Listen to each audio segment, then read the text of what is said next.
Hi, my name's Joe Rose. I'm 75 years old and I am an Uber driver.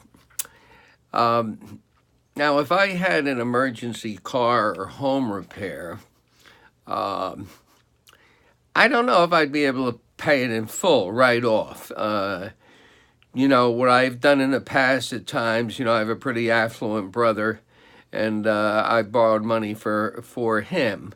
I do have very good credit though, so I could probably um, get a loan to pay it off. So I mean, unless it was an astronomically big bill, I don't think I've had much trouble handling it, dealing with it, paying it off, as it were. Uh, well, what keeps me up at night in terms of my finances?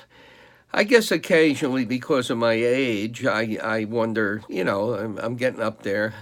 If I got a catastrophic illness, something like cancer or emphysema, something that was terminal. I mean, that does occur to me because of my age, as I said, that could happen, and it's worrisome because I wouldn't want to be a burden to my kids or my wife or my brother or anybody else for that matter. So anyway, that's about the only thing, and I don't think I'm anywhere near obsessed with it. It's just something that I think occurs probably to all people who get to be my age, because according to the actuary tables, the average lifespan for American male, I think, is 78.6. So um, anyway, that's it for that one. Now, um, I don't really, spend a lot of time dealing with finances. I'm basically conservative. I tend to live within my means. Both my wife and I, when we're considering purchasing something, we look around for sales. We do research. We try to get the best bang for the buck, as it were.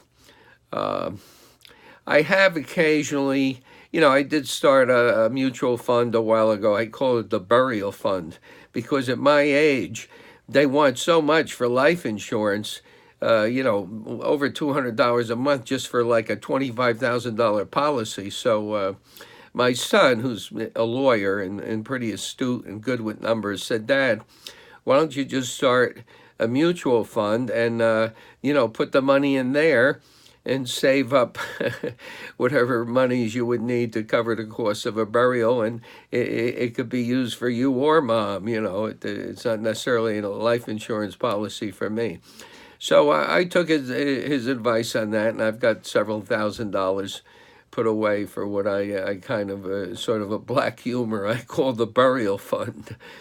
Um, Now, uh, if my employer provided benefits to improve my financial security, what would I be looking for? Well, at least enough to cover, as I've already discussed, a burial. And nowadays it's if you're choosing to be buried rather than be cremated. My cousin a few years ago passed away. His wife, it cost $16,000 to bury him, and that was just for one showing at the funeral home one day. I don't even know if it was afternoon and evening. It could have been just for one afternoon. So uh, it's not cheap to die. Well, that's about it. Take care. Bye bye.